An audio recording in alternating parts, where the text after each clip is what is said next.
Okay. First of all, greetings from President John and all the members of the Rotary Club of Leytonstone and Woodford, and we wish your current President a very happy and good year in his role. Okay, the F word. Now, I could be coming to talk to you about fun, or fellowship, or fundraising, but I'm going to talk to you about foundation, and I think it's all three. I think you can have fun supporting the foundation, you raise funds, and it encourages fellowship. What I like to do is start with where the money goes, then where you can put the money, and then how you can all individually contribute.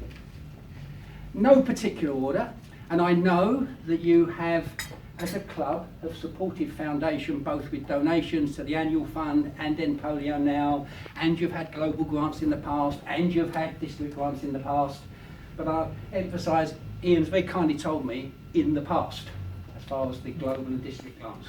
So I'll start there. I'd encourage you to think of another project.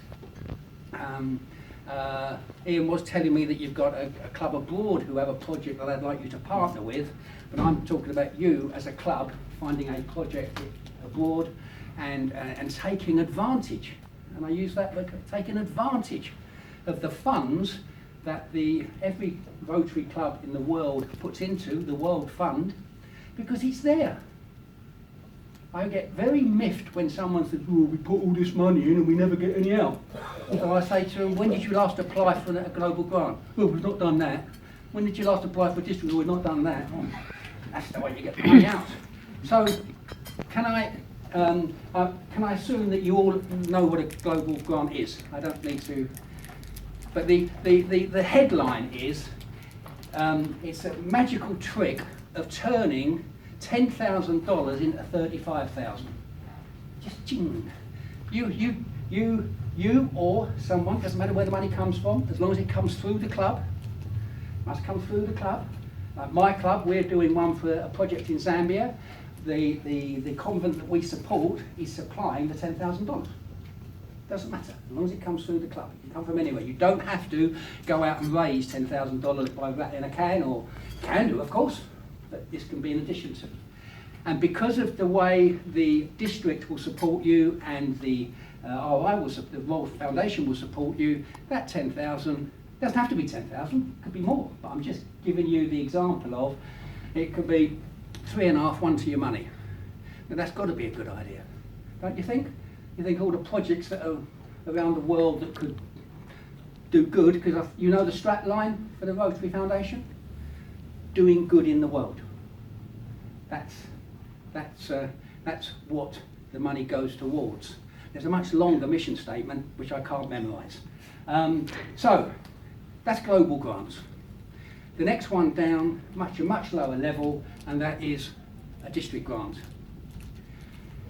Again, Ian has told me you have in the past. Can I encourage you?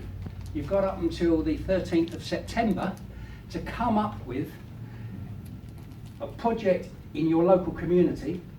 There's £1,000 available. This time I'm talking pounds, not dollars, but pounds available. There are X number of £1,000. 1,000 is a maximum. So you have to raise 1,000 or out of your charity funds, and assuming that your project is deemed to be worthy, and if you like, if it's oversubscribed, then there's you have to make the committee have to make the decision which one gets. But in the last 2 years, it's been undersubscribed, and last year we had to send back £1,750. Oh, it goes back into the World Fund. It's not lost, but why do we want to send it back? Take it. So again, I just used my club as an example because it makes it easier. We support a local special needs school. They needed some sensory equipment. It cost £2,000 for the sensory equipment. We did a fundraiser for 1,000, matched it. Luckily, it was accepted. Well, it was accepted because it was a no-brainer, because there wasn't enough applications. So anyone last year or the year before who applied got their money. I'd also say it's up to £1,000. You could have something that's only 200 or 300 or 400. It'll just be matched. I don't want you to think that it's got to be 1,000, but it's there, so why not go for the maximum? Okay. Next one, if I say VTT to you, Vocational Training Team, used to be called Group Study Exchange. This is where the Rotary Foundation will fund non-Rotarians to go somewhere and learn or teach about their particular profession and vocation. Last year we sent an obstetrician and 3 midwives to an area in India where the mortality rate for children was very high, and they went out and they gave the benefit of their experience. Now if they just saved one baby's life, I think it was worth it, but I bet they saved hundreds. And it's not just one visit, then there's follow-up visits. Next thing, where the money goes, this is the peace tie, and this is the peace swallow.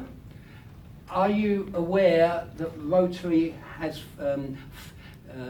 sponsors up to 50 students in peace and conflict resolution, and there's 5 universities around the world. One of them is in the UK, and it's in Bradford. I was going to ask, why Bradford? Because Bradford had the infrastructure to put the course on.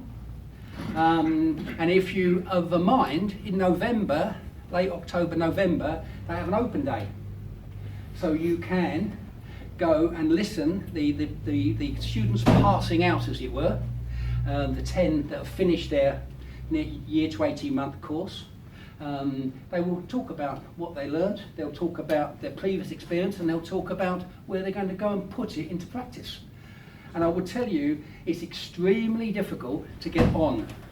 There's a very, very tough process. Not only do you have to have worked 6 or 7 years in the area of peace and conflict resolution, you have to speak a second language, and you have to meet certain other criteria. So it's not like someone can just say, oh, I fancy getting another name after my name, I'll apply and Rotary will pay for it. It's and of course, I get asked, it's very hard to measure just what good happens, what good they do. It is difficult to measure, but I still feel that the students, or they're no longer students then, what they'll do in the world can only do good.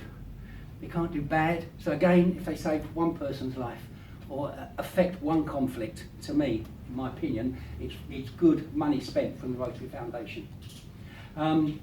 So that's where the money goes. We've done grants.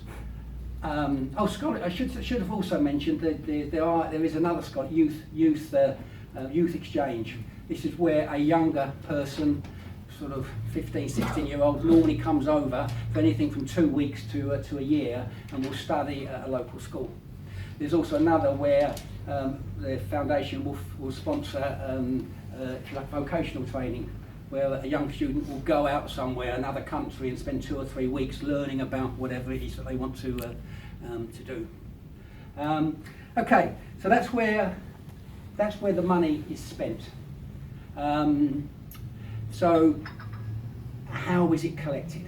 Well, we've got 3 pots. One pot is called the endowment fund, and that is the fund that is not touched. Any donations to it will be invested, and the bulk is invested, and X number of billions in it at the moment, and that is what funds foundation. I don't know if you're aware of the statistic of what percentage of, if you donate £1 or $1 to foundation, how much of it actually goes to where it's meant to be. Then does anyone know what it is? 100%. Not quite, no. 97%. Where's the other 3% gone? In the running of the foundation. If you look on the Charities Commission website and you see some of the big headline charities, and some of them take 50%, and some of their CEOs are earning £250,000 a year. make a lot of sense to me, but that's the way it is. Not with charity, because obviously we're all unpaid volunteers, so there's no cost there at all. But there is the administration, but it is a tiny, tiny proportion. So then we have the one that most of you will donate to, and that is the annual fund. And that is the one, after 3 years, the money comes back. So whatever a district has put in, 3 years later, the money comes back. And then the district decide how they're going to distribute that. They're going to decide how much is going to go towards global grants, how much is going to go towards district grants. But the important bit of this part, the money comes back. So now you can avail yourself of it, as I said earlier. And then the third pot is the one dear to my heart, and that's what this is. I'm wearing my speech on my, and I'm wearing it on, is End Polio Now. Now I know that this club has made good contributions to, which I'd like on behalf of the district, I'd like to thank you for, so I don't forget to thank you for what you've done in the past. We are genuinely very grateful. You're all aware of, again, perhaps not, whoever's not aware, that every dollar or pound you put in at the moment will be trebled, because Mr. Gates will put $2 in or £2 in for every pound that we put in, and then when you do the math, every pound does five inoculations. So if you may see, so every pound you put in, you've just saved 15 children from getting polio. You multiply that up, it's quite phenomenal. You know, you put in a very low amount of money and you're saving thousands of children from getting polio. And we genuinely are this close. It's 99 point now. We've rid the world of polio, and it is, I don't care about the word. Nice to have the World Health Organization on board. It's great to have UNICEF on board, but we know who did this in the last 27 years. Rotary did it. Guess who knows? Rotary. Very frustrating. I really, really hoped that this would take off, that more Rotarians would wear the crocus, because if more of us wore it, more people will look queer at you on the tube. They sort of, you know, what's he wearing a flower for? But they also ask the question. They take not a blind bit of notice of this, but they will of this. And if more of us wore it, it became more aware, and it's also good publicity for Rotary. I'll get off my soapbox, just that I'm quite passionate about ending polio.